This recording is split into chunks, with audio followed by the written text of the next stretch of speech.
ओम नमः शिवाय। हरे कृष्णा। आप सभी का दिन मंगलमय और शुभ रहे।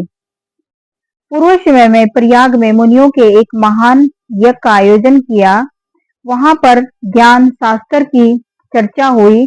उस यज्ञ में भगवान शिव जी ने अपने गणों सहित आए। उसी समय दक्ष प्रजापति भी वहां पर आए। सबने भक्ति पूर्वक उन्हें प्रणाम किया, परंतु शिव जी अपने आसन पर ही बैठे रहे। उन्होंने अपने आसन से उठकर उनका स्वागत नहीं किया। इसमें दक्ष क्रोध में भर गए। उन्होंने सभा के मध्य में खड़े होकर शिव जी को अपशब्द बोले। उन्होंने कहा, यह शिव पाखंडी है, दुर्जन, पापी, ब्राह्मण, निंदक, सदैव स्त्री में आसक्त रहने वाला व्यक्ति है। हे देवताओं, ब्राह्मणों, मैं इसे श्राप देता हूँ। आज से यह देवताओं के साथ यज्ञ में भाग नहीं पाएगा। ये सुनते ही नंदीश्वर की आंखें क्रोध से लाल हो गई। उसने दक्ष को फटकार लगाई, हे दुष्ट बुद्धि, क्या तू शिव तत्व को नहीं जानता? अरे दुर्बुद्धि, इन भृगु और आदि ऋषियों के मध्य में भगवान शंकर का तूने उपहास किया है। इसीलिए मैं तुझे शिवजी के प्रभाव से श्राप देता हूँ कि तुम सब ब्राह्मण वेद का वास्तविक अर्थ न समझकर केवल वाद विवाद पर ही विश्वास करोगे। इस पर भगवान शिव जी ने नंदीश्वर को समझाते हुए कहा, तुम्हें क्रोध नहीं करना चाहिए। मैं वेदों और ब्राह्मणों को श्राप नहीं देता हूँ। तुम समझ तुम सब समझ लो कि दक्ष का श्राप मुझे नहीं लगेगा। भगवान शिव नंदीश्वर को शांत करके अपने धाम कैलाश को चले गए। दक्ष भी ब्राह्मणों के साथ अपने निवास प्रस्थान कर गए। ब्रह्मा जी ने नारद को बताया। शिव जी के द्रोह को ध्यान में रखकर दक्ष ने कनखल में, जो हरिद्वार के पास स्थित है, एक बड़ा भारी यज्ञ किया। इस यज्ञ में भृगु आदि ऋषियों को ऋतत्व बनाया। सभी के सिद्ध, गंधर्व, विद्याधर, आदित्य, नाग तथा सभी ऋषि मुनियों को बुलाया। ब्रह्मा जी एवं विष्णु जी पार्षदों सहित पधारे, परंतु इस यज्ञ में दक्ष ने शिव जी को नहीं बुलाया। यहाँ तक कि उन्होंने अपनी पुत्री स्त्री को भी नहीं बुलाया। यज्ञ के आरंभ के समय ऋषि दधीचि ने पूछा कि इस यज्ञ में शंकर क्यों नहीं आए। दधीचि की यह बात सुनकर मूर्ख दक्ष ने कहा, देवताओं के प्रमुख विष्णु जी आ ही गए हैं, फिर मुझे शिव की क्या आवश्यकता है। मैंने ब्रह्मा जी के कहने पर उसे अपनी कन्या स्त्री तो दे दी, वरना उस अकुलीन माता पिता से रहित, भूत प्रेतों के स्वामी, आत्माभिमानी, मूर्ख, ईर्ष्यालु को कौन पूछता है। वह इस यज्ञ में भाग लेने के योग्य नहीं है, इस कारण मैंने उसे नहीं बुलाया। मेरे इस यज्ञ को आप सब लोग मिलकर सफल बनाएं। इस पर दधीचि ऋषि ने दक्ष से कहा, तुम चाहे जो कहो, परंतु शंकर के बिना यज्ञ अधूरा है। इसमें तुम सब नाश के भागी बनोगे। इतना कहकर महर्षि दधीचि उस यज्ञ को छोड़कर चले गए। इसके साथ ही वहां जितने शिव भगत थे, वे भी दक्ष को श्राप देकर लौट गए। इस पर दक्ष ने हंसकर कहा, शिव भगत दधीचि चला गया तो अच्छा ही हुआ। मैं तो बहिष्कृतों को यज्ञ में रखना पसंद नहीं करता।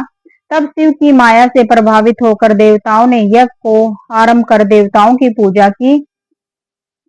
जिस समय देवता और ऋषि दक्ष के यज्ञ में जा रहे थे, उस समय सती जी गंधमादन पर्वत पर अपनी सखियों के साथ अनेक क्रीड़ाएं कर रही थी।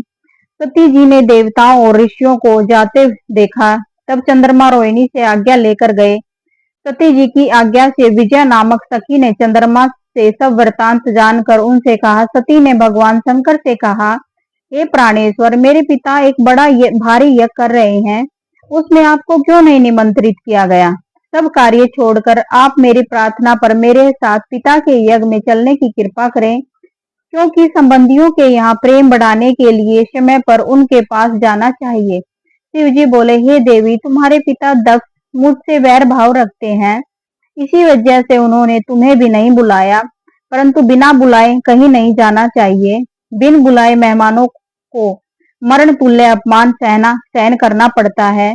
यह सुनकर सती जी बोली, हे स्वामी, आपसे ही तो यज्ञ पूर्ण होता है, फिर आपको न बुलाने का कारण जानना चाहती हूँ, अतः मुझे ही जाने की आज्ञा दीजिए। सती का हठ देखकर शिव जी ने उन्हें नंदी वृषभ पर बैठाकर वस्त्राभूषण से अलंकृत कर 60,000 गणों के साथ सहित भेज दिया।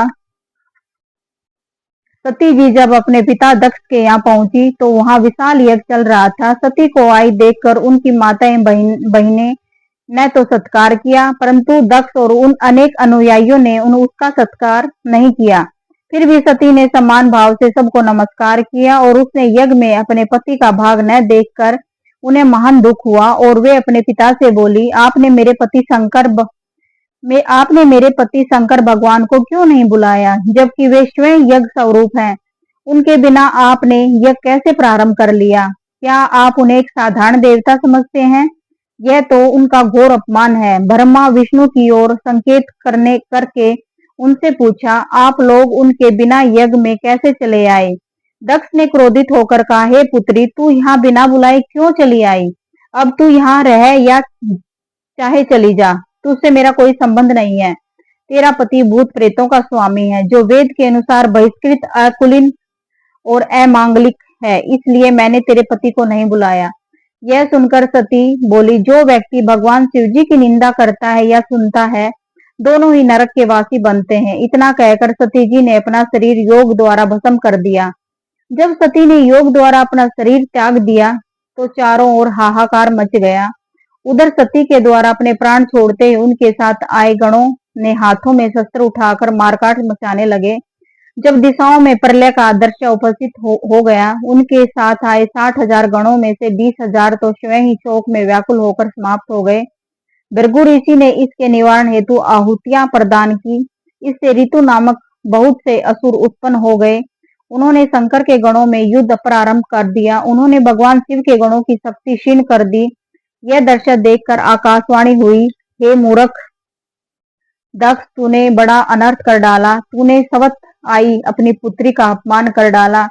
तुझे तो शंकर और सती का पूजन करना चाहिए था। यह तो अनादि शक्ति जगत की सृष्टा कल्पांत में संहारिका है। इस प्रकार भगवान शंकर ही सबके स्वामी और कल्याण करता है। उनके दर्शन मात्र से ही संपूर्ण यज्ञों का फल प्राप्त हो जाता है। तूने उनका सत्कार नहीं किया, इसी कारण तेरा यज्ञ नष्ट हो गया है। हे दक्ष प्रजापति, शिव जी की पूजा किए बिना तेरा कल्याण संभव नहीं है। शिव जी के विमुख होने पर कोई भी देवता तेरी सहायता नहीं कर